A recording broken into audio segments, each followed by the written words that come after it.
अस्सलाम वालेकुम everyone. I hope you all are doing well. Podcast के एक नए टॉपिक के साथ हम हाजिर हैं और मेरे साथ मौजूद हैं डॉक्टर हस्का अवान। अस्सलाम वालेकुम, कैसे हैं आप? वालेकुम वालेकुम सलाम। I am good, how are you? या अल्हम्दुलिल्लाह, आई एम ऑल फाइन। और डॉक्टर हस्का का थोड़ा सा इंट्रोडक्शन मैं कराता चलूँ। She holds a doctorate degree in nutrition and dietetics and she has practiced in a few hospitals in Lahore, and she is currently working on her own project. That's one online business of her own. And the topic we have decided, तो doctor इसका से हम आज थोड़ी सी मालूमात लेंगे about weight management. So Dr. Iska, let's just start with basic of this weight management. Let's just talk about what is BMI. When we talk about BMI, तो BMI क्या होता है? बीएमआई एक बेसिक मेजर होता है हमारे body fat का। हम जब भी अपना वेट या फिर अपनी बॉडी को अपनी हाइट और अपनी एज के हिसाब से कर रहे होते हैं कि हम किस पोजीशन पे स्टैंड करते हैं, तो हमारे पास काफी सारे मेजर्स होते हैं। BMI is one of them and BMI is the most basic measure. BMI होता क्या है? BMI is the measure of fat. हमारी बॉडी में कितना फैट कंटेंट है अकॉर्डिंग टू आवर वेट और हमारी हाइट, उसको हम कहते हैं बीएमआई। बीएमआई को नॉर्मली हम मेजर करते हैं किलोग्राम पर मीटर स्क्वायर में, as it is like weight divided by our height in centimetres. ठीक है, तो बीएमआई को हम फर्दर डिवाइड करते हैं डिफरेंट कैटेगरीज में, जिससे हमें पता चलता है कि कोई भी इंसान बीएमआई की कौन सी कैटेगरी में फॉल करता है। We have 4 categories of BMI, जिसमें हम कहते हैं अंडरवेट कहते हैं, हम देन ओवरवेट कहते हैं, देन हम उसको ओबीस में करते हैं, देन हम ओबीस क्लास 2 में फॉल आता है या फिर वो बंदा। और अगर वो क्लास 2 से भी आगे चला जाए तो there is a fifth category for it, उसे हम कहते हैं बीएमआई क्लास 3 या फिर मॉर्बिड ओबेसिटी में वो बंदा चला जाता है। फॉर एग्जांपल, अगर किसी बंदे का, इसके हमारे पास रेंजेस होते हैं, तो अगर फॉर एग्जांपल अगर किसी का बीएमआई फॉल करता है 18.5 से बिलो कैटेगरी में, तो वो बंदा हमारे पास आता है अंडरवेट में। और अगर वो बंदे का बीएमआई फॉल करता है बिटवीन 18 से लेके या 18.5 से लेके 24.9 तक, तो वो वाला बंदा नॉर्मल वेट में आता है। मतलब एवरीबडी जिसका बीएमआई 18 से लेके 18.5 से लेके 24.9 तक जाएगा बिफोर 25, तो वो सारे बंदे नॉर्मल कैटेगरी में आ रहे होते हैं। एंड आफ्टर 24.9 यानी 25 से लेके 29.9 तक जो भी बंदा जिस इस कैटेगरी में फॉल करता है, ही इज ओवरवेट। और इसी तरह जैसे जैसे हम हर पांच पांच कैटेगरीज होती है, हम 5 नंबर आगे जाते जाते हैं, तो then after overweight there comes obese class 1, obese class 2, and after 40, जिसका बीएमआई 40 से आगे चला जाता है, that person or that he or she he falls into the category of obese class 3 और मॉर्बिड ओबेसिटी। मॉर्बिड ओबेसिटी का मतलब है कि उस बंदे को वो बहुत ज्यादा प्रोन हो जाता है टुवर्ड्स द डिजीजेस जो उसके वेट की वजह से उसको आती हैं। मॉर्बिडिटी हम बेसिकली डिजीज को कहते हैं, तो वो बंदा फिर बहुत ज्यादा प्रोन हो जाता है हर उस डिजीज की तरफ जो ओवरवेट होने की वजह से आती है। और ऐसी कई सारी डिजीज हैं जो उस बंदे को फिर आ सकती हैं, बिकॉज आप ये कह लें कि after 40 you are in the danger zone, you are in the red zone for getting all the chronic diseases. So yeah that's the basic breakdown of the BMI, जिसे हम एक नॉर्मली कैटेगराइज करते हैं जिस तरह से। Okay. And regarding the weight management, so can we make two categories specifically here? Okay, one is like underweight and the other one is overweight. So Yeah, we can do suppose it because normally overweight or obese persons are in the same category. उनके management भी kind of same होती है, depends upon their weight और वो कितना ज्यादा उनको चाहिए कंट्रोल करना अपनी उस चीज से। लेकिन नॉर्मली 2 कैटेगरीज होती हैं, अंडरवेट एंड ओवरवेट और obese. okay, so let's just talk about weight management. So first up, what about for people who are overweighted, and what's the risk associated with being overweighted? Okay, so about the overweight persons, ये हो रहा होता है कि जिस तरह मैंने अभी बीएमआई की कैटेगरी के बारे में आपको बताया, वो बंदे जो 24.9 यानी 25 से 24.9 से ऊपर वाले बंदे, यानी 25 से लेके 29.9 बीएमआई कैटेगरी में आ रहे होते हैं, they are considered as overweight persons. वो सब लोग ओवरवेट में आ रहे होते हैं। और ओवरवेट के काफी सारे चले हम पहले रिस्क से बात कर लेते हैं, फिर हम इसके मैनेजमेंट की तरफ आते हैं। तो जब हम रिस्क की बात करते हैं, तो एक भी नहीं, काफी सारी स्टडीज के अकॉर्डिंग जो ओवरवेट बंदे होते हैं वो 50% मोर प्रोन होते हैं towards any of the disease और अर्ली डेथ उन लोगों की वो अर्ली डेथ के लिए ज़्यादा प्रोन होते हैं किसी भी, क्योंकि उनको डिजीजेस जल्दी आ जाती हैं। There are lot of diseases जो आपको ओबेसिटी की वजह से आती हैं, आपको ओवरवेट होने की वजह से। They include hypertension, they include diabetes, they include a lot of other heart CVD related diseases, जिसमें स्ट्रोक के चांसेस ज़्यादा हो जाते हैं, हार्ट अटैक के चांसेस ज़्यादा हो जाते हैं, बिकॉज उनकी बॉडी का ओवरऑल फैट कंटेंट ज़्यादा हो जाता है। सो ये सारे डिजीजेस के लिए उनका रिस्क ज़्यादा हो जाता है। और इसके अलावा अगर हम पाकिस्तान में ओवरवेट बंदों की बात करें या ओबीएस लोगों की बात करें, तो डब्ल्यूएचओ के जो स्टैट्स थे इन 2016 उसके अकॉर्डिंग पाकिस्तान में ऑलमोस्ट 20.8% लोग थे टोटल लोगों में से जो कि हमारे पास ओवरवेट कैटेगरी में आ रहे थे। And it is just about the overweight person. OBS लोगों की बात तो फिर हम रह नहीं देते हैं ना एक साइड पे, बिकॉज हमारे यहाँ पे अब जिस तरह पहले ये वेस्ट में गया था ये ट्रेंड कि वेस्ट में लोग ओवरवेट होना शुरू हो गए थे बहुत ज्यादा, but now they do have awareness about it और वो इसको ट्राई करें। लेकिन अब जैसे हमारी कंट्री एक डेवलपिंग कंट्री है और हमारी कंट्री के लोगों में इस टाइम जंक बहुत ज्यादा हम खाना शुरू हो गए हैं, हमारी सेडेंटरी लाइफस्टाइल बहुत ज्यादा आ गया है, हमारी हैबिट्स इस तरह से बन गई हैं, हमारे स्लीपिंग पैटर्न्स नहीं है, हमारे सोने जागने का शेड्यूल नहीं है उस तरह से। तो इन सब चीज़ों की वजह से अब हम लोग बहुत ज़्यादा प्रोन हो गए हैं, और या तो ओवरवेट होने की वजह से, या ओवरवेट होने की तरफ, या फिर हम ओबीस होने की तरफ। और इसके अलावा अगर हम जनरली देखें तो आप ये कह सकते हैं कि every 1 in 4 person is overweight और ओबीस। आप अपने सराउंडिंग्स में भी अगर देखें तो यू विल फाइंड कि every 1 in 4 person is overweight like. तो बस यही बात है कि इनका डिजीजेस का रिस्क बहुत ज्यादा बढ़ जाता है। इसके बाद अगर हम मैनेजमेंट की बात करें तो इसमें काफी सारे पॉइंट्स आ जाते हैं। एक तो ये होता है कि अच्छा, आप जो लोगों को बहुत ज्यादा जरूरत है, जिस तरह हम ओबीस कैटेगरीज की बात करते हैं, तो उनको तो चाहिए कि वो फिर प्रॉपर अपना एक डाइट प्लान फॉलो करें, प्रॉपर उस तरह से अपना ट्रीटमेंट करवाएं, because obesity is a disease. हम इसको डिजीज में काउंट नहीं करते, but it is a disease. हम बस ये कहते हैं कि अच्छा जी खाते पीते घर का है तो दैट्स फाइन, कोई जरूरत नहीं है उसको, but it's not like that. अगर आप हेल्दी इंसान वही है जो एक नॉर्मल बीएमआई की कैटेगरी में फॉल करता है, जिस तरह मैंने स्टार्ट में बताया। तो अब जो ओवरवेट लोग हैं या फिर जो ओबीस लोग हैं, उनके मैनेजमेंट के लिए कुछ पॉइंट्स हैं जिन पे हम जल्दी से बात कर लेते हैं। और उन पॉइंट्स में सबसे पहला तो ये कहते हैं कि डाइट, आप उनकी डाइट ठीक करवाएं, आप वो एक प्रॉपर बैलेंस डाइट लें। अगर ये नहीं, डाइटिंग का मतलब ये नहीं है कि वो बिल्कुल क्रैश डाइट करना शुरू कर दें, सारे खाने छोड़ दें, बस सारे दिन में इतना इतना खाने, रोटी छोड़ दें, चावल छोड़ दें, there is nothing like that. उन लोगों को चाहिए कि बस अपनी डाइट एक बैलेंस पोर्शन में लें, अपने स्लीपिंग पैटर्न बनाएं, अपने मील पैटर्न सेट करें और उसके अकॉर्डिंग ही लेके चलें अपनी डाइट को। इसमें सबसे इंपॉर्टेंट होता है प्रोटीन। जो हम फूड ग्रुप्स की बात करते हैं तो वो एक हाई प्रोटीन डाइट उन लोगों को लेनी चाहिए टू लूज वेट। क्योंकि हम नॉर्मली हमारी डाइट का भी अगर हम एक ब्रेक डाउन करें और हम जनरल देखें तो हम ले रहे होते हैं lot of diet through the fat group, जो Yeah. जिसमें हम अपना सारा फ्राइड आइटम्स ले रहे होते हैं, या हम ले रहे होते हैं कार्ब्स ग्रुप से, जिसमें हमारे बर्गर्स आ जाते हैं, जिसमें हमारे पिज्जाज आ जाते हैं, जिसमें हमारे चिप्स आ जाते हैं, जो ये सारी चीजें आ जाती हैं। तो नॉर्मली हम अपना ले रहे होते हैं food through the from the carb group या फिर थ्रू द फैट ग्रुप, जबकि ऐसा नहीं होना चाहिए। इट शुड बी लाइक कि हम ज्यादा अपना फूड ग्रुप प्रोटीन यूज करें। प्रोटीन में आ जाता है हमारे पास egg, fish, meat, chicken, healthy cheeses. There are a lot of options for cheeses. Then we have plant based nuts जिसमें हमारे पास almonds आ जाते हैं, peanuts आ जाते हैं। इस तरह की सारी चीजें जो हैं हमें चाहिए, हम इन चीजों की तरफ आए, हाई प्रोटीन डाइट इंक्लूड करें अपनी डाइट में। उसके अलावा एक बहुत बेसिक सी चीज है, शुगरी ड्रिंक्स अवॉइड करें, क्योंकि ओवरवेट और ओबीस लोगों के लिए सबसे बड़ा जो कल्प्रिट होता है जिसको वो काउंट भी नहीं कर रहे होते, that is sugary drinks like cold drinks, sodas वगैरह, शरबत हम पी रहे होते हैं। क्योंकि हम ये पी रहे होते हैं, हम इसको, या शेक्स इवन हम पी रहे होते हैं, हम उसको मील में भी नहीं काउंट कर रहे होते, हम तो उसको बस ऐसे ही पी रहे होते हैं मजे के लिए, it's we don't even count it in our daily intake. तो उसकी वजह से हमारा कैलोरिक इनटेक बहुत ज्यादा चला जाता है, जो लिक्विड कैलोरीज हम ले रहे होते हैं। तो ओबीस लोगों लिक्विड कैलोरीज अवॉइड करें और सॉलिड फूड्स लें ज्यादा से ज्यादा, ताकि उनको फुलफिलमेंट रहे और वो बहुत सेटिस्फाइड फील करें। तो इस तरह से उनको लिक्विड कैलोरीज की बजाय सॉलिड कैलोरीज लेनी चाहिए। इसके अलावा ये होता है, छोटी छोटी टिप्स हम उनको कहते हैं, क्योंकि इस टाइम हम कोई मेजर डाइट प्लान तो डिस्कस नहीं करें, टिप्स ही हैं। तो उन टिप्स में एक ये टिप भी होती है कि आपने पानी अगर पीना है, आप अपने खाने के साथ पानी ना पिए, खाने के बाद पानी ना पिए। आप ट्राई करें कि खाने से पहले एक गिलास पानी पिए, विच इज अ सुन्नत ऑल्सो।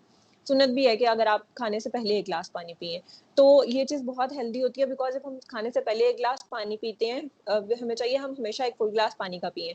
उससे क्या होगा कि आपकी एक तो डाइजेस्टिव सिस्टम या आपका डाइजेस्टिव ट्रैक ओपन अप होगा जो आप खाना खा रहे हैं उसके लिए, और दूसरी चीज़ ये होगी कि आप को एक फीलिंग ऑफ फुलफिलमेंट आएगी, आप उतना ज़्यादा नहीं खाएंगे, फिर आप कम खाते हैं थोड़ा, क्यों आपकी भूख सप्रेस हो जाती है। अगर आप पहले एक गिलास पानी पिए देन अपना मील शुरू करें, तो फिर आप ओवर ईटिंग नहीं करते, आप उतना ही खाते हैं जितनी आपको खाने की ज़रूरत होती है। इसके अलावा आप होल फूड्स लें, रिफाइंड फ्लोर्स ना लें, फ्लोर्स हैं या नट्स हैं या सीरियल्स हैं, रिफाइंड चीज़ों की तरफ मत जाएँ, होल व्हीट की तरफ जाएँ, होल ग्रेन्स की तरफ जाएँ, होल ग्रेन सीरियल्स की तरफ जाएँ, ब्रेड्स हैं, रोटीज़ हैं, आपकी चपातीज़ हैं, क्योंकि चपाती हमारा स्टेपल फूड है, तो हम उसको तो इग्नोर नहीं कर सकते अपनी डाइट में। आप बिल्कुल रोटी भी खा सकते हैं डाइट में, आप चावल भी खा सकते हैं डाइट में, आप ब्रेड्स भी खा सकते हैं, आप सब कुछ खा सकते हैं। Just try making it whole grains products की तरफ जाएँ। और एक चीज़ होती है कि आप एक छोटी प्लेट में खाएँ। फॉर एग्जाम्पल अगर आप चाह रहे हैं अपना वेट कंट्रोल करना, तो कुछ साइकोलॉजिकल चीजें होती हैं इसमें। फॉर एग्जाम्पल अगर आप एक छोटी प्लेट में खाएंगे, आपका दिमाग उसको ऑटोमेटिकली इंटरप्रेट करेगा आपकी प्लेट भरी भरी है। आप जितनी ज्यादा बड़ा अपनी प्लेट का साइज लेंगे, आप उतना ज्यादा फूड डालेंगे उसके अंदर। Maybe if you have noticed some time, तो Yeah, ऐसा हो रहा होता है कि क्योंकि हमें तो प्लेट भरनी है ना अपनी, तो अगर आप छोटे exactly. साइजेस की प्लेट, छोटे साइजेस के कप्स यूज करेंगे, आप कम ही उसमें डालेंगे। तो ये कुछ चीजें होती हैं जो हम अपने ब्रेन को ट्रिक करने के लिए करते हैं कि हम तो बहुत ज्यादा खा रहे हैं और हमारा ब्रेन हमें ये ना कह के बस डालते जाओ। और Mm. इसके अलावा होती है एक चीज होती है physical activity. Physical activity is really really important and not just for the obese और the overweight person. Physical activity हर इंसान के लिए, चाहे वो बीएमआई की किसी भी कैटेगरी में फॉल करे, इज रियली रियली इंपॉर्टेंट। और फिजिकल एक्टिविटी में भी ये है कि आप एटलीस्ट और कुछ नहीं कर सकते, एज हम सबका बहुत बिजी स्केड्यूल होता है, हम उतना ज्यादा से उस तरह से नहीं कर सकते। हर बंदा जिम नहीं जा सकता, कुछ लोग अफोर्ड नहीं कर सकते, कुछ लोगों के पास अवेलेबिलिटी नहीं है जिम्स की, तो जिम्स करना जरूरी भी नहीं है। आप जस्ट वॉक कर सकते हैं एक दिन में। आप 30 to 45 मिनट्स डेली वॉक करें, ब्रिस्क वॉक कर लें, लाइट वॉक कर लें, how ever suits your demands वगैरह। आप उसके हिसाब से आप एक पार्क में चल जाएं। इससे एक तो ये होगा कि आप मूव करेंगे, कुछ आपकी फिजिकल एक्टिविटी आएगी आपकी बॉडी में। दूसरा इससे ये होगा कि जब आप बाहर निकलेंगे, थोड़ा फ्रेश एयर में जाएंगे, दिन में आधा घंटा या पौना घंटा आप अपने लिए अपने साथ स्पेंड करेंगे, तो of course it's gonna have a good impact on your overall health. आपका मूड Yeah. बेहतर होगा, प्लस एक्सरसाइज से जितने भी हमारे पास कोर्टिसोल स्ट्रेस हार्मोन है उसका लेवल डाउन होता है, हमारी बॉडी में एंडोर्फिन्स बनते हैं जो हमें एक अच्छे मूड में लेके जाते हैं। और जब ये सारी चीजें हो रही होंगी तो ऑटोमेटिकली आपका, क्योंकि आपकी बॉडी काम स्टेट में है, तो कोर्स आपका वेट भी ज्यादा बेहतर तरीके से लूज होगा। ये सब चीजें। और एक चीज लास्ट पॉइंट हम इस पे बात करते हैं जो कि बहुत इंपॉर्टेंट है और लोग जिसको सबसे ज्यादा निग्लेक्ट करते हैं, that is a quality sleep. Quality sleep लेना वेट लूज के लिए बहुत इंपॉर्टेंट है। जब तक आप वेल रेस्टेड और अनस्ट्रेस कंडीशन में नहीं होंगे, आपका वेट लूज नहीं होगा, नो मैटर हाउ हार्ड। क्योंकि आपने सुना होगा अक्सर लोगों से, मैं तो बहुत थोड़ा खाता हूँ या मैं तो बहुत थोड़े खाती हूँ, मेरे तो वेट ही लूज नहीं होता, तो वो लोग कर क्या रहे होते हैं, वो लोग दिन को 12 या 2 बजे तक तो सो रहे होते हैं। जब वो दिन को 12 और 2 बजे तक सो जाएंगे, क्योंकि हाँ. 12 और 2 बजे से पहले सुबह का टाइम है जब हमारी बॉडी का मेटाबॉलिज्म बहुत फास्ट है, हमारी बॉडी रेडी है कि कुछ भी दो मुझे, मैं उसको अच्छे से डाइजेस्ट करूंगी।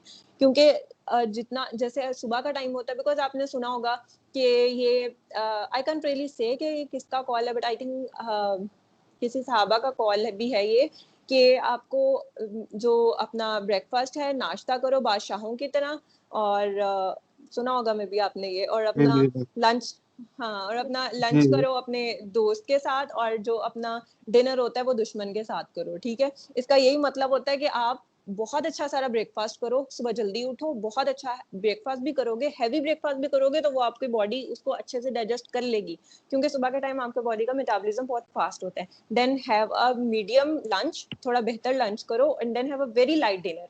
इस तरह से अपनी बॉडी का हमसे, और हम ये नहीं कर रहे होते, हम हमेशा ये कर रहे होते हैं सुबह बस खा लिया ना खाया दैट्स फाइन, ब्रेकफास्ट के पूरा होता है, लंच के टाइम हम थोड़ा बहुत चलते फिरते ऑफिस में हैं कहीं भी हैं, थोड़ा बहुत खा लिया, और डिनर के टाइम तो फिर हम पूरा मील खाएंगे with cold drink and everything. और अगर हमने शवारमा भी खाना है, पिज्जा भी खाना है, वो सब चीजें हम डिनर के टाइम पे खा रहे होते हैं, which is a very wrong practice.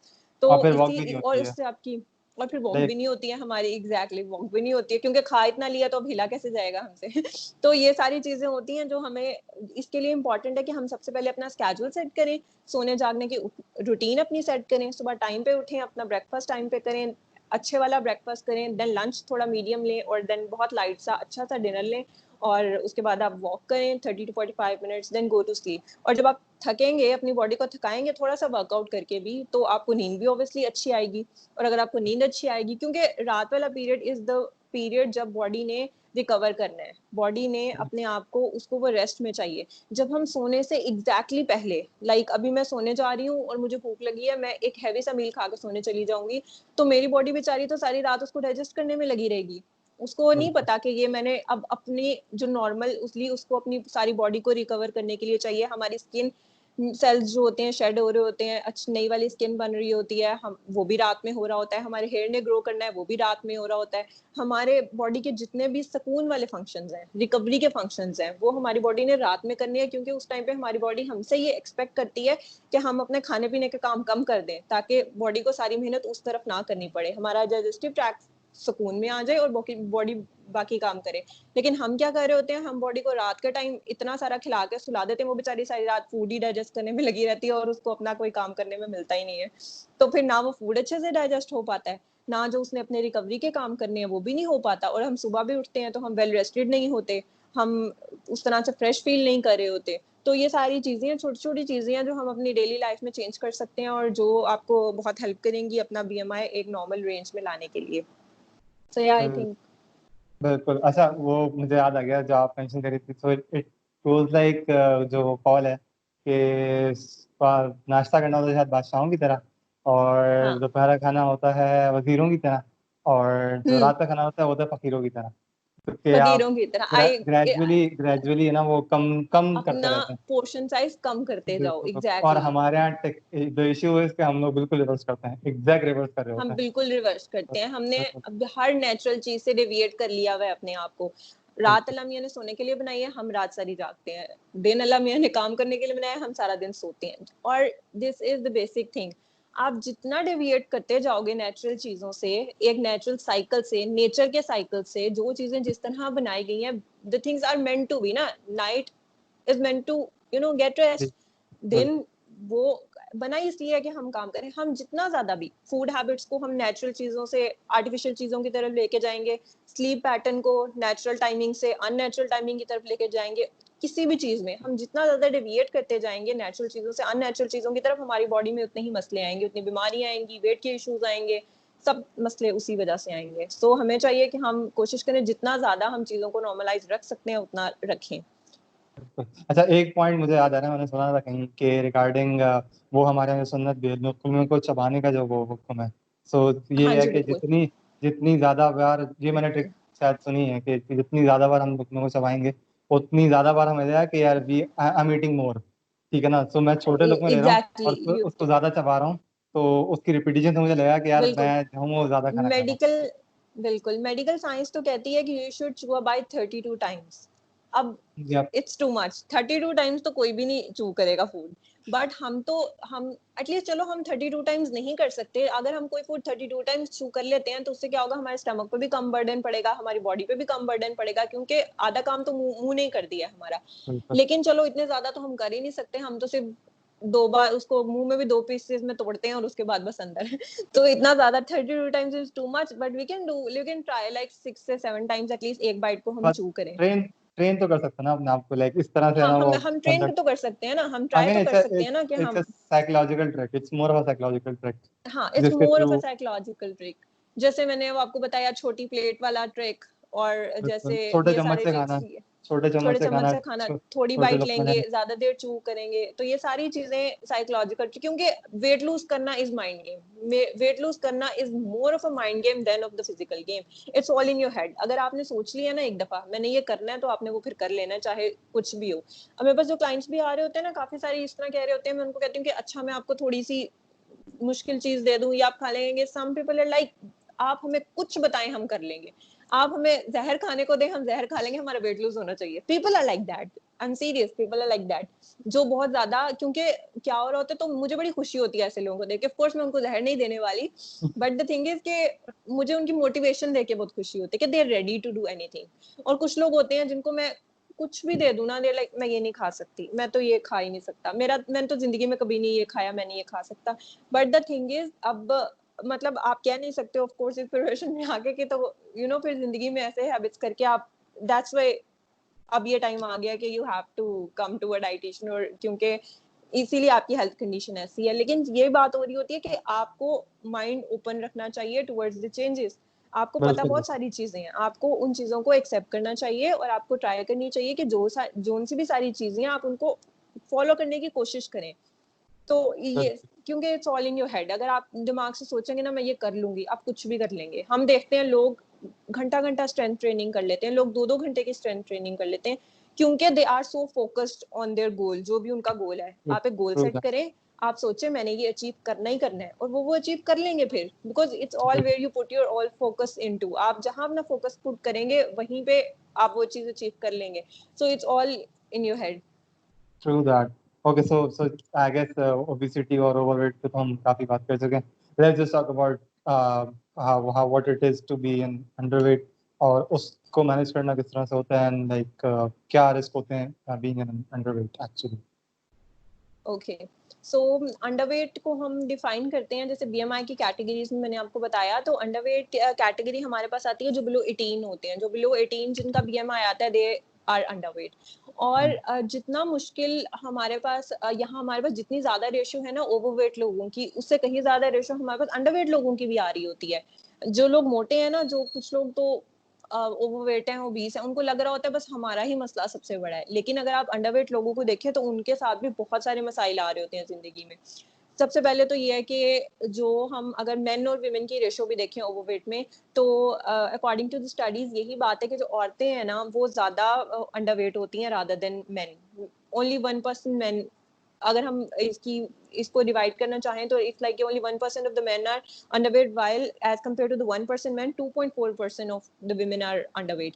यानी औरतों की उससे डबल से भी ज्यादा रेशियो है अंडरवेट होने की। इसके बहुत सारे फैक्टर्स आ रहे होते हैं जिसमें सोसाइटी एक बहुत बड़ा फैक्टर है। हमारी मोस्टली फीमेल्स को बहुत ज्यादा फोबिया होता है खाने पीने से, बिकॉज उनको वो वाला उनको उस स्केल पे पूरा उतरना है जो सोसाइटी ने उनके लिए सेट किया हुआ है के स्मार्ट लगने का, हेल्दी लगने का। वही स्केल है जो टीवी पे एक मॉडल नजर आ रही है, तो वही उसके लिए एक हेल्थ स्केल है। तो ये एक बहुत रॉन्ग प्रैक्टिस है। इसकी वजह से हमारी बहुत सारी औरतें हैं जो अंडर, स्पेशली टीनेजर्स गर्ल हैं, जो बहुत ज्यादा अंडरवेट होती हैं, और क्योंकि हमारी सोसाइटी ने स्टैंडर्ड्स ही ऐसे सेट कर दिए हैं हमारी औरतों के लिए कि उनको तो लीन लगना है, उनको तो मतलब इवन बिलो वो हेल्दी होती हैं, और मतलब बिलो नॉर्मल उनका बीएमआई आ रहा होता है, बिलो नॉर्मल उनकी हेल्थ कंडीशन होती है, और स्टिल वो खुश होती हैं बिकॉज क्योंकि they look like the model जो टीवी पे नजर आ रही है उनको, वो जो स्किनी सी है। सो ये एक बहुत रॉन्ग प्रैक्टिस है हमारे सोसाइटी की भी। लेकिन ऑफ कोर्स चलें इस पे हम बाद में आते हैं। इससे पहले हम थोड़े से अगर रिस्क की बात करें कि अंडरवेट होने से आप कौन कौन सी चीजों से प्रोन हो जाते हो, तो उसमें ये होता है कि जब आप अंडरवेट होते हो आपका इम्यून सिस्टम बहुत वीक होता है, आप बहुत ज्यादा प्रोन होते हो हर बीमारी को लेने के। फॉर एग्जाम्पल अगर आपने देखा होगा सीजनल फ्लू भी चलता है, हर साल 2 दफा फ्लू का आता है। तो अगर सीजनल फ्लू भी चल रहा है ना, तो जो बंदा अंडरवेट है ना वो ज्यादा जल्दी कैच करेगा उस फ्लू को एक नॉर्मल या हेल्दी बीएमआई के बंदे से। इसी तरह से बहुत सारी बीमारियां, क्योंकि उनका इम्यून सिस्टम वीक होता है, उनके पास उस तरह से पावर नहीं होती किसी भी डिजीज से लड़ने की जिस तरह से एक नॉर्मल हेल्दी पर्सन के पास पावर होती है लड़ने की। उसके अलावा उनको इन्फेक्शंस के चांसेस बहुत ज्यादा हो जाते हैं, उन लोगों को हर तरह के इन्फेक्शन से वो ज्यादा प्रोन होते हैं। और इसके अलावा जैसे कैंसर है, टाइप 1 डायबिटीज की, टाइप 2 डायबिटीज होती है वो ओवरवेट लोगों को होती है, और टाइप 1 डायबिटीज होती है वो उसमें आप अंडरवेट रहते हो। तो इसी तरह ये काफी सारी बीमारियां भी हैं जो उनको ज्यादा होती हैं, फिर अगर बीमारी हो जाए तो वो जल्दी रिकवर नहीं कर पाते क्योंकि उनका इम्यून सिस्टम वीक है। तो इस तरह की काफी चीजें आ रही होती हैं जो, तो हम ये नहीं कह सकते कि अंडरवेट बंदा सेफ है एंड इट्स गुड कि आप अंडरवेट हो रादर देन आप ओवरवेट हो। Both are equally dangerous for your health and both should be managed. दोनों ही उतने ही इंपॉर्टेंट है मैनेज करना, अंडरवेट भी और ओवरवेट भी। और अब अगर हम इसकी मैनेजमेंट की बात करें, तो जिस तरह हम कुछ साइकोलॉजिकल ट्रिक्स की बात कर रहे थे ओवरवेट पर्सन्स के लिए, इसी तरह अंडरवेट पर्सन्स के लिए भी कुछ चीजें होती हैं, जिसमें जैसे हमने उसमें बात की कि आप छोटी प्लेट में खाएं। अंडरवेट लोगों को हम कहते हैं आप बड़ी प्लेट में खाएं। आप अपना Right. जिस चीज में भी आप ले रहे हैं आप वो बड़ा लें। आप अगर मग ले रहे हैं, कप ले रहे हैं, शेक पी रहे हैं, आप उसको बड़ा लें, बड़े साइज में लें, ताकि आप उसको फुल करने की कोशिश करें और उस चक्कर में आप ज्यादा खाएं। आपका दिमाग को लगे कि ये तो मैंने थोड़ा सा खाया है। बड़ी प्लेट में आप एक फ्रूट डालेंगे, इवन आप 1 चम्मच किसी भी सालन का डालेंगे तो वो आपको थोड़ा लगेगा, तो आप कम बड़ी लगेगा. प्लेट्स में खाएं। उसके अलावा आप ज्यादा ज्यादा दफा खाएं। आप अपने मील्स को ब्रेक डाउन करें डिफरेंट पोर्शंस में, और आप इस तरह से अपना खाने पीने का स्केड्यूल सेट करें कि आप एटलीस्ट दिन में 6 मील्स ले रहे हो, 3 छोटे 3 बड़े मील्स। 3 बड़े meals is breakfast, lunch and dinner, और इन सब के बीच में भी ब्रेकफास्ट और लंच के बीच में एक मील ले रहे हो, लंच और डिनर के बीच में एक मील ले रहे हो, और एक में भी आप अपने ब्रेकफास्ट से पहले ले लें उठ के छोटा सा कोई मील, जिसमें नॉर्मली हम कहते हैं आप 3 डेट्स भी खा लें, बिफोर डूइंग योर ब्रेकफास्ट आप एक छोटा ओट्स का बोल खा लें, वो खा लें, आप कोई छोटा सीरियल का बोल खा लें, आप 2 बनानास खा लें, वो एक आपका छोटा सा मील हो गया बिफोर डूइंग योर ब्रेकफास्ट। क्योंकि जो भी अंडरवेट लोग होते हैं ना, उनके लिए बहुत मुश्किल होता है कि वो बहुत सारा खाना एक साथ खा लें। तो ये बहुत हेल्पफुल रेमेडी होती है अंडरवेट लोगों के लिए कि वो अपना मील्स थोड़ा थोड़ा बेशक खाएं, लेकिन वो हर थोड़ी थोड़ी देर बाद अपना मील्स खाते रहें। ये चीज होती है। इसी तरह हम इनको कहते हैं कि जिस तरह हम ओवरवेट लोगों को कह रहे थे कि लिक्विड कैलोरीज ना पिए, इनको हम कहते हैं कि आप लिक्विड कैलोरीज लें, इन बिटवीन द मील्स आप शेक लें, इन बिटवीन द अच्छा। मील्स आप अपना कोई भी जूस लें, फ्रूट जूस लें, आप शेक्स लेने की कोशिश करें। प्रोटीन शेक्स बहुत सारे किस्म के हैं जो हम इनको देते होते हैं अंडरवेट लोगों को। तो उसमें क्या हो रहा होता है कि क्योंकि शेक वगैरह इतना काउंट नहीं होता आपके मील में, वो आपको उस तरह से फुल भी नहीं करता, तो आप लेकिन वो हाई कैलोरिक होता है। फॉर एग्जांपल उसमें अगर आपने एक फ्रूट डाला है, उसमें आपने मिल्क डालेंगे, होल मिल्क डालेंगे, उसमें आप फ्रूट डालेंगे, उसमें हम इनको नट बटर्स ऐड करवा देते हैं, आलमंड बटर ऐड कर लें, पीनट बटर ऐड कर लें, कोई भी इस तरह से बटर्स ऐड कर लें। देन उसमें आप प्रोटीन पाउडर्स ऐड कर सकते हैं, ड्राई मिल्क पाउडर ऐड कर सकते हैं। उसका कैलोरी काउंट होता है उसको इंक्रीज करने के लिए। तो इस तरह वो एक न्यूट्रिएंट डेंस मील भी बन जाता है और एक कैलोरिक डेंस मील भी बन जाता है। तो ये ये सबसे ज्यादा इफेक्टिव ट्रिक है जो सब डाइटिशियंस करवाएंगे, बताएंगे नहीं बट वो जरूर करवाएंगे अपने हर पेशेंट को, कि वो उनको in between the meals shakes दे रहे होंगे, प्रोटीन शेक्स दे दें या फ्रूट शेक दे दें या कोई भी इस तरह से शेक दे दें। तो वो लोग इस तरह से शेक्स ले सकते हैं। अगर वो शेक नहीं लेना चाहते, वो नट्स ले सकते हैं, फ्रूट ले सकते हैं, अपने मील्स के स्नैक ले सकते हैं।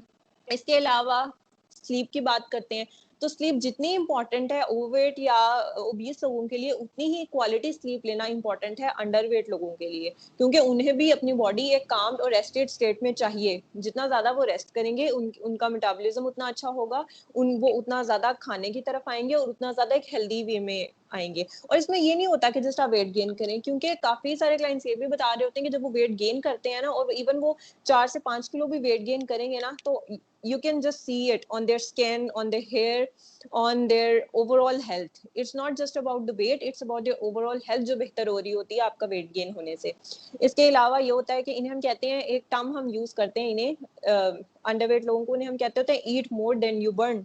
कि आप जितना ज्यादा, जिस तरह हम ओवरवेट लोगों को कह रहे होते हैं कि burn more than you eat, इसी तरह ऑपोजिटली इन्हें कह रहे होते हैं कि आप ज्यादा खाएं जितना आप बर्न कर रहे हैं। फॉर बिल्कुल। एग्जाम्पल अगर आपकी जितनी भी एक्टिविटी है, तो नॉर्मली हम एक फॉर द स्टार्टअप हम इनको, फॉर एग्जांपल किसी बंदे की कैलोरिक इनटेक आया है 2200 कैलोरीज आया है नॉर्मल में, तो हम उसको 500 ऐड करके दे देते हैं। अब उसको उनकी कैलोरीज में 500 से आप 1000 या 1500 कैलोरीज भी ऐड अप कर सकते हो, डिपेंडिंग अपॉन किस बंदे की एपेटाइट कितनी है। तो सही। आप उसमें इस तरह से जो मैंने अभी मील्स बताए हैं आपको, छोटे छोटे मील्स की सूरत में, फॉर एग्जांपल जैसे डेट्स का मैंने आपको बताया, बनानास का बताया, they are very very caloric dense foods. तो वो अगर वो खा रहे होंगे, है तो वो छोटा साइज में, लेकिन उससे उनके कैलोरिक इंटेक काफी ज्यादा इंक्रीज हो रहा होगा। तो इस तरह से उनको चाहिए कि वो इस तरह से मील्स खाएं, अपने छोटे मील्स खाएं अपने बड़े मील्स के बीच में, और लिक्विड कैलोरीज लें, मिल्क लें। मिल्क बहुत अच्छा एक सोर्स है वेट गेन करवाने का, बिकॉज एक ग्लास जो हम होल मिल्क ले रहे होते हैं उसके अंदर 150 कैलोरीज आ रही होती हैं हमारे पास, और प्लस इट्स मिल्क बहुत अच्छा प्रोटीन सोर्स भी है। मतलब एक ग्लास मिल्क में हमारे पास 8 ग्राम प्रोटीन सीधा सीधा आ रहा होता है। 8 ग्राम प्रोटीन और किसी फूड ग्रुप में नहीं आता, या प्रोटीन फूड ग्रुप में आता है जिसमें अंडे, दालें, चिकन वगैरह आ रहे हैं, या फिर दूसरा सोर्स होता है प्रोटीन का मिल्क।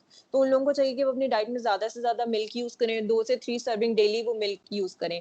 मिल्क ले सकते हैं शेक्स की फॉर्म में, प्रोटीन शेक्स की फॉर्म में, दही चटनी की फॉर्म में जो वो अपने मील्स के साथ ले रहे होते हैं, दही ले, या चीजेस की फॉर्म में वो डेयरी यूज कर सकते हैं। तो इस तरह से जितने भी आप सोच रहे हैं कि जिस भी चीज में मिल्क, डेयरी या मिल्क ऐड हो रहा है, तो उनको चाहिए कि वो उन चीजों की कंजम्पशन ज्यादा करें। एटलीस्ट भी 2 से 3 सर्विंग्स एक दिन में इनफ होंगी उन लोगों के लिए। और इसके अलावा एक्सरसाइज जो मैंने आपको बताया कि फिजिकल एक्टिविटी भी सिर्फ ओवरवेट लोगों के लिए जरूरी नहीं है, फिजिकल एक्टिविटी अंडरवेट लोगों के लिए बहुत जरूरी है। लेकिन उनकी फिजिकल एक्टिविटी थोड़ी सी, हम उनको स्ट्रेंथ ट्रेनिंग का कहते हैं, कि जो अंडरवेट लोग हैं वो थोड़ी सी स्ट्रेंथ ट्रेनिंग करें, थोड़ी वेट लिफ्टिंग करें। अब और एक मैं यहाँ पे मिथ क्लियर करना चाहूंगी कि हमारे यहाँ पे बहुत बड़ा मिथ है कि औरतों को या फीमेल्स हमारी जितनी भी हैं उनको स्ट्रेंथ ट्रेनिंग नहीं करनी चाहिए, उनको वेट लिफ्टिंग नहीं करनी चाहिए, उनके मसल मास बन जाएगा, उनके तो डोले बन जाएंगे जो उनको नहीं चाहिए। लेकिन ऐसा बिल्कुल नहीं हो रहा था। It totally depends upon how much you practice. लेकिन आपको कुछ ना कुछ स्ट्रेंथ ट्रेनिंग करनी चाहिए। फॉर एग्जाम्पल अगर फीमेल एक छोटा सा वेट कैरी कर ले, but do some kind of activity और सम काइंड ऑफ एक्सरसाइज, ताकि आपकी बॉडी का स्टेमिना बढ़े, आपकी बॉडी की एंड्योरेंस बढ़े, आपकी बॉडी में इतनी ताकत आए कि वो बीमारियों से भी लड़ सके, वो एक स्ट्रॉन्ग ओवरऑल आपकी बॉडी स्ट्रॉन्ग हो सके, आपकी बोन्स स्ट्रॉन्ग हो सके, ताकि फीमेल्स में बहुत ज्यादा इशू है ऑस्टियोपोरोसिस का, हमारे पाकिस्तान में भी बहुत इशू आ रहा है, तो उस वजह से ताकि आप इन सारी बीमारियों से लड़ सकें, तो इसलिए स्ट्रेंथ ट्रेनिंग या फिजिकल एक्टिविटी अंडरवेट लोगों के लिए भी बहुत इंपॉर्टेंट है। तो I think that's enough for underweight people. Okay. So, Acha, you mentioned about society. That's one dark side actually, and I want actually कि हम इसके ऊपर जो ना वो बात करें. So, what do you think? You mentioned about physical appearance, and the issue is that it actually matters. So primarily, what actually it's exposed to us with respect to from media side या society के जो benchmark हैं, उसके हिसाब से जो है वो एक हमारा जो एक मॉडल का जो है ना स्टेइंग फिट और फिजिकल अपीयरेंस का जो एक बेंचमार्क बना हुआ है, सो उसका डेफिनेटली कहने का साइकोलॉजिकल इम्पैक्ट आ रहा होता है. And if I include body shaming in this, so this is something जो कि जना वो it's beyond gender, it's for both, ठीक है ना. और इसमें फिर वो भी आया था कि body shaming it's not only just for overweight, बल्कि ऐसा भी होता है कि जना वो आप the skinny people are also get affected by this. So what do you think एक फिजिकल अपीयरेंस के जो हमारे सोसाइटी के जो इश्यूज बने हुए हैं, जो बेंचमार्क बने हुए हैं, ठीक है ना, उसका साइकोलॉजिकल इम्पैक्ट क्या होता है, eventually how it affects the health actually. अच्छा, इससे पहले मैं थोड़ा सा आपको ये बता दूं कि जो हमारे पास आ रहे होते हैं ना, हम कह रहे होते हैं मोस्टली लोग ओबीस हैं या ओवरवेट हैं या इवन अंडरवेट हैं, तो हम कह रहे होते हैं इनकी पुअर ईटिंग हैबिट्स की वजह से ये लोग ऐसे हैं. हम नॉर्मली किसी भी बंदे को इसी तरह जज करते हैं. फॉर एग्जांपल आप देखें, अगर कोई बंदा बहुत स्किनी है तो आप उसको क्या बोलोगे, खाते पीते नहीं हो कुछ, क्या मसला है. या बहुत मोटा बंदा है तो उसको हर जगह पे, हर गैदरिंग में, हर हर मतलब जहाँ पे भी वो जा रहा है, हर सिटिंग में उसको हम इसी तरह से टॉन्ट करोगे. फॉर एग्जांपल वो कुछ खा रहा है तो हम कहेंगे बस करो कितना खाना है, या फिर सारा कुछ, मतलब इवन हम तो ये इवन हमारी सोसाइटी के इतने सारे मसले हैं कि हम तो इवन छोटे बच्चों को भी कह रहे होते हैं. मतलब अगर एक छोटा बच्चा है, वो एक 10-12 साल का बच्चा है, अगर वो भी थोड़ा ओवरवेट है, उस नहीं होनी चाहिए कि हम दिख कैसे रहे हैं. उस एज में बच्चों का फोकस होना चाहिए कि हम हेल्दी चीजें लें, हम स्ट्रांग हो, हम, क्योंकि उस टाइम पे ग्रोथ पीरियड है एक, तो दूसरा वो बहुत ज्यादा भाग दौड़ कर रहे होते हैं बच्चे, तो उनको उस टाइम पे ये फिक्र होनी चाहिए कि हम हेल्दी बने. इसकी बजाय हमारी सोसाइटी में क्या हो रहा होता है कि उन बच्चों को हर बंदा कह रहा होता है कि सारे घर का खाना तुम ही खा लेते हो, या इस तरह करके बातें उन्हें हम कर रहे होते हैं. तो इससे उन बच्चों के दिमाग में बहुत शुरू में ही, बहुत अर्ली एज से ही उनके दिमाग में एक बहुत नेगेटिव इमेज बन जाता है अपनी बॉडी का. इसकी वजह से उनकी साइकोलॉजी भी बहुत ज्यादा इफेक्ट होती है, जिसमें उनकी लो सेल्फ एस्टीम हो जाती है, उनके अंदर कॉन्फिडेंस बहुत कम हो जाता है. और जब आपका सेल्फ एस्टीम लो है, आपका सेल्फ कॉन्फिडेंस ही नहीं है आपके अंदर, तो ऑफ कोर्स आपकी वर्क कैपेसिटी भी कम हो जाती है. जब आप कॉन्फिडेंट ही नहीं हो अपने बारे में. इवन इसकी छोटी सी एग्जांपल ये है कि जब आपको पता हो आप बड़े अच्छे लग रहे हैं, आप रेडी हुए हो, आप शीशे में देखें आपको अपना बहुत प्यारा लगे, आप ऑटोमेटिकली इतने कॉन्फिडेंट होते हो और आप कहीं भी चले जाओगे, आप किसी से भी बात कर लोगे. इसकी बजाय जब आपको पता है कि मैं अच्छा नहीं लग रहा, इट जस्ट फॉर ओवरवेट या अंडरवेट लोगों के लिए नहीं, नॉर्मल बंदे के लिए भी, जब उसको पता है कि वो अपनी बेस्ट हालत में नहीं है, तो वो अवॉइड करेगा कि किसी के बीच में खामखा जाने के लिए, किसी के बीच में खामखा घुसने के लिए, क्योंकि उसे पता है मैं अभी इतनी अच्छी लग नहीं रहा, तो I can not talk freely ऐसे करके. और अगर वो अच्छा लग रहा है, अच्छा दिख रहा है, तो वो बहुत ओपनली, हम आप कॉन्फिडेंट हो जाते हो. ऑफ कोर्स आपका कॉन्फिडेंस इस चीज से इफेक्ट होता है. तो इसी तरह जब हम किसी अंडरवेट या किसी ओबीस पर्सन को बहुत ज्यादा बॉडी शेमिंग करते हैं उसकी, या हम उसको बहुत ज्यादा टॉन्ट करते हैं, तो उनकी एक तो ये होता है कि वो उस साइकिल से कभी निकल ही नहीं पाते जिसमें वो ऑलरेडी है. क्योंकि अगर आप ओबीस हो या आप ओवरवेट हो, तो एक तो ये है कि आपकी बॉडी, अच्छा एक स्टडी हुई थी 2010 में, उसके अकॉर्डिंग क्या था कि उन्होंने कहा था कि 55% जो ओबीस लोग हैं ना वो डिप्रेसिव होते हैं. 55% ओबीस लोगों में डिप्रेशन आता है. तो आप ये सोच लें कि अगर एक तो ऑलरेडी वो बेचारे ओबीस हैं, उनको पता है कि वो मोटे हैं, उनको पता है कि उनको करना चाहिए, बट इट्स हार्ड, ठीक है. दूसरा, उनको सोसाइटी की वजह से वो डिप्रेशन में भी चले जाते हैं, तो उनकी ओबेसिटी का या उनके ओवरवेट होने का साइकिल ये एक नॉन स्टॉप साइकिल हो जाता है. क्योंकि जब उनको, और आपने सुना भी होगा, मोस्टली लोग ये कह रहे होते हैं कि वो ओवरवेट हैं, तो वे कहते हैं कि हमें उसने कहा है ऐसे, हमें हमें बॉडी शेमिंग का बहुत ज्यादा सामना करना पड़ता है, देन आप डिप्रेशन में आके और ज्यादा खाते हो, बजाय इसके कि आप उसको, वो बॉडी शेमिंग जो सोसाइटी से आ रही होती है वो आपको डिस्ट्रक्टिवली इफेक्ट करती है. आप ज्यादा खाना शुरू कर देते हो, क्योंकि जब आप डिप्रेशन में होते हो, you are not thinking clearly, आप और ज्यादा खाना शुरू कर देते हो. इसी तरह अंडरवेट जो बेचारे हैं, जिनकी वजह से मेल्स को ज्यादा हमारी सोसाइटी में सामना करना पड़ता है अंडरवेट होने की वजह से, बॉडी शेमिंग में, क्योंकि हमारे जिस तरह हमारी सोसाइटी में फीमेल्स के लिए क्राइटेरिया सेट है कि she should be very lean, she should just look like a model, और वो बड़े लीन सा उसकी बॉडी होनी चाहिए, उसको स्किनी होना चाहिए। बंदों से हम एक्सपेक्ट करते हैं कि जो भी मेल्स हैं उनके तो भाई डोले शोले होने चाहिए, और जितने भी मेल्स हैं वो तो बहुत हैंडसम किस्म के, वो कोई भी हीरो ले लें जो बहुत अच्छा, इस टाइम मैं नाम नहीं लूंगी किसी का बट हम उसी को फैंटेसाइज कर रहे होते हैं कि सारे बंदे ऐसे दिखने चाहिए और सारी औरतें ऐसी दिखनी चाहिए, पतली पतली प्यारी प्यारी, और सारे बंदे जरा जी हैंडसम से, चौड़े ऊंचे लंबे ऐसे दिखने चाहिए। तो ये सारे कुछ स्टैंडर्ड्स होते हैं हमारी सोसाइटी के, जो हमारे हर बंदे को मजीद डिप्रेशन में डाल देते हैं। आपका लो आप जब सेल्फ स्टीम आपकी लो होगी, आपका कॉन्फिडेंस लो होगा, तो ऐसे बंदे एंग्जाइटी और डिप्रेशन से ज्यादा प्रोन हो जाते हैं, और फिर वो अपने आप को आइसोलेट कर लेते हैं सोसाइटी से।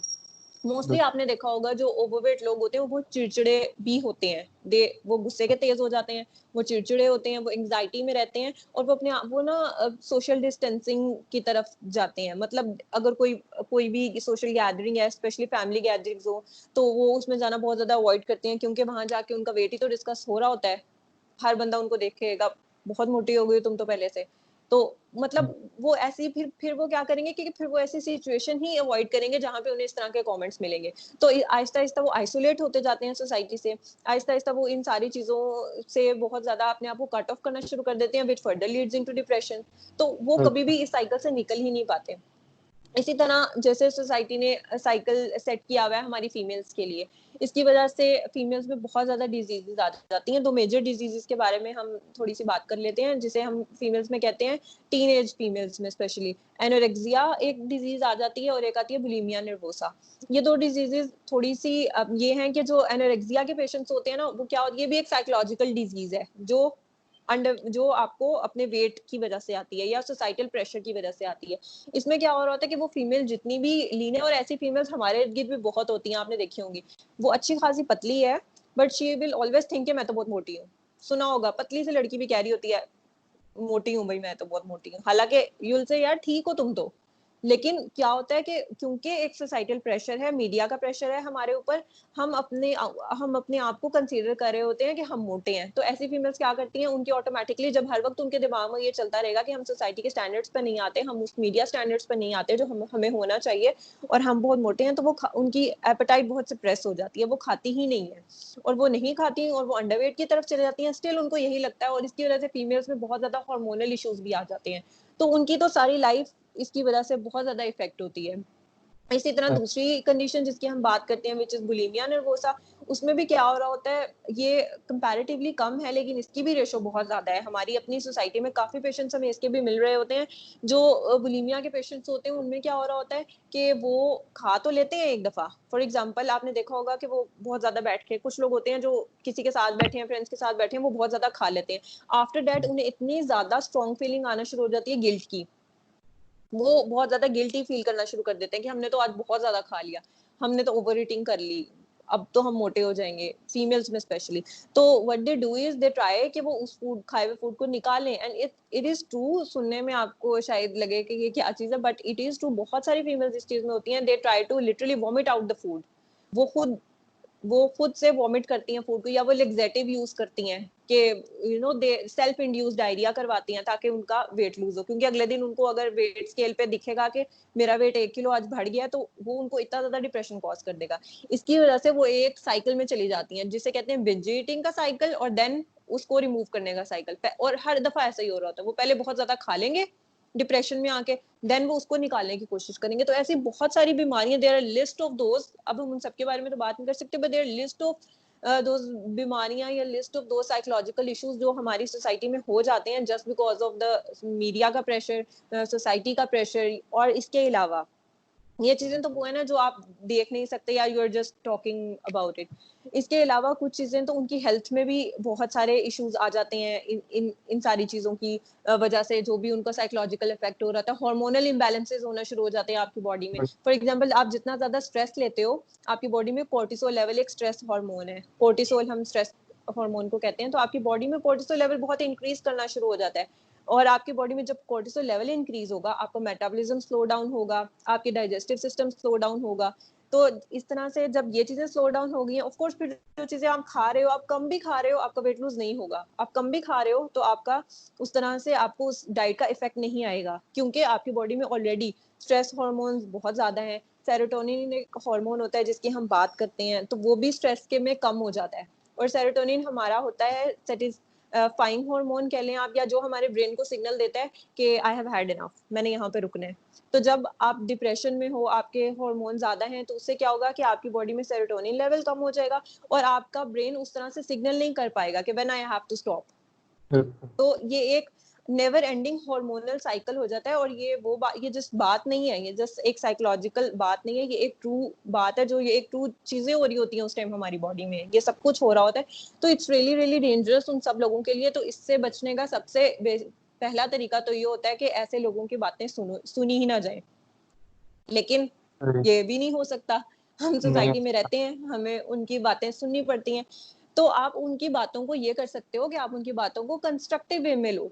अगर आपको कोई कह रहा है कि आप बहुत मोटे हो, आपको कोई कह रहा है आप बहुत पतले हो, आप बजाय इसके ये ना सोचो कि ये मुझे क्रिटिसाइज कर रहा है, उसको अवॉइड ना करो, आप उसको एज ए चैलेंज लो कि इट्स ओके, मैं ये कोई ऐसा प्रॉब्लम तो नहीं है। हम कहते हैं कि आप किसी भी प्रॉब्लम के बारे में तब परेशान हो जब उसके बारे में आप कुछ कर नहीं सकते। और वेट का इशू ऐसा कोई इशू नहीं है कि जिसको आप सॉल्व नहीं कर सकते, इट्स बिल्कुल सॉल्वेबल। अगर आप खुद से नहीं कर सकते, आप प्रोफेशनल हेल्प ले लो, आप डाइटिशियंस की हेल्प ले लो, आप जिम जाओ, आप ट्रेनर्स की हेल्प ले लो, आप एक प्रोफेशनल हेल्प लो, आप अपने में से उस कॉम्प्लेक्स को निकालो। या तो आप कॉम्प्लेक्स फील ही ना करो, फिर ढीठ हो जाओ, कोई मुझे कुछ भी कह रहा है it's fine, I am happy the way I am, या तो ढीठ हो जाओ। अगर कॉम्प्लेक्स फील करना है तो डू समथिंग अबाउट इट। उसको उनकी उनकी हर बात को, हर क्रिटिसिज्म को, हर बात को अपने लिए एज ए चैलेंज एक्सेप्ट करो। और ये होता भी है। फॉर एग्जांपल, अगर आपको किसी ने कहा, कुछ लोग इसे बहुत ईगो का मसला ले लेते हैं और वो कहते हैं अब तो हम इन्हें करके दिखाएंगे। तो that is the constructive way to take the criticism, कि आप उनको कहें कि अगर किसी ने आपको क्रिटिसाइज किया तो आप बिल्कुल उसको ये कहें कि अच्छा, इसे मुझे, उसको पॉजिटिव वे में लें कि हाँ अब हम ये करेंगे। मोटा बंदा है, वो बजाय इसके कि डिप्रेशन में जाए, उसको उसके बारे में परेशान होता रहे, उस बंदे से मिलना छोड़ दे।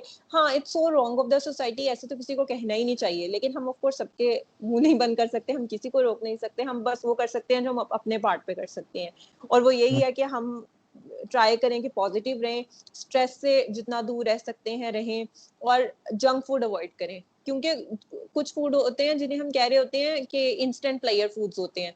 अगर मैं डिप्रेस हूं ना, मैं चॉकलेट खाऊंगी, मैं बर्गर खाऊंगी, मैं ये सारी चीजों की तरफ ज्यादा मेरा दिल करेगा मैं खाऊं, क्योंकि हमें प्लेयर देते हैं। लेकिन क्या हो रहा होता है, ये हमें सिर्फ मोमेंटरी प्लेयर दे रहे होते हैं, इनका लॉन्ग टर्म कोई इफेक्ट, बल्कि लॉन्ग टर्म तो ये हमें नुकसान ही दे रहे हैं। तो हमें चाहिए कि हम उस टाइम क्लियरली सोचें और हम सिर्फ 2-3 मोमेंट्स के प्लेयर की तरफ ना जाएं, और हम कोशिश करें कि हम इस टाइम पे हेल्दी फूड खाएं जिससे हमें लॉन्ग टर्म अच्छा, जो हमारा मूड अच्छा करे। For example, there are lot of natural foods जो हमारा मूड बूस्टिंग फूड्स आते हैं, जिनमें फॉर एग्जांपल अगर आप थोड़ा सा मॉडिफाई कर सकते हैं अपनी डाइट को। फॉर एग्जांपल, अगर आप चॉकलेट ले रहे हैं तो आप उसको शिफ्ट कर लें डार्क चॉकलेट की तरफ, आप नॉर्मल चॉकलेट से डार्क चॉकलेट की तरफ शिफ्ट कर लें, वो एक हेल्दी ऑप्शन है। आप खुद घर में शेक बनाएं, बजाय इसके कि बाजार का आप ले रहे हैं, उसमें अगर आपको चॉकलेट की क्रेविंग है, आप कोको पाउडर ऐड कर लें, अनस्वीटेंड कोको पाउडर ऐड करें, आपकी वो वाली क्रेविंग डिप्रेस हो जाएगी। कॉफी पी सकते हैं, there are lot of herbs, बहुत सारी हर्ब्स हैं जो हमारे खानों में डलती हैं, आप वो हर्ब्स डाल सकते हैं, आपका मूड बूस्टिंग के तौर पे जो काम करती हैं, जो आपको लॉन्ग टर्म फायदा भी देती हैं और आपका मूड लॉन्ग टर्म अच्छा रखती हैं। तो ये सारी चीजें हैं जो हम कर सकते हैं इस बारे में, और बिल्कुल करनी भी चाहिए। बिल्कुल ऐसे। अच्छा, मैं इसमें समझता हूँ कि कहीं ना कहीं जो आपने बात की रिगार्डिंग सोसाइटी का प्रेशर, इसमें जी जी, बहुत सारे एस्पेक्ट्स वो हैं जो कि टेक्निकली ना बंदे की शख्सियत को, इसे चेन, ठीक है ना। सो इट्स लाइक अब ये 1 दिन 2 दिन की बात नहीं होती है, it's like it's a complete process. अगर आप किसी बंदे बिल्कुल को अपने फिजिकल अपीयरेंस की वजह से जज कर रहे हो और उसकी बेस के ऊपर आप उसको टॉन्ट कर रहे हो या आप उसके ऊपर कमेंट पास कर रहे हो, सो इट्स बिल्कुल। लाइक अगले बंदे को पता है, वो जो आपने बात की, इट्स लाइक अगले बंदे को पता है, इट्स जस्ट दैट कि वो खुद से जंग लड़ रहा है, ठीक है ना। सो हाँ, वो बी दैट बेचारा तो पर्सन ऑलरेडी ऑन एक उसमें है। हाँ एग्जैक्टली।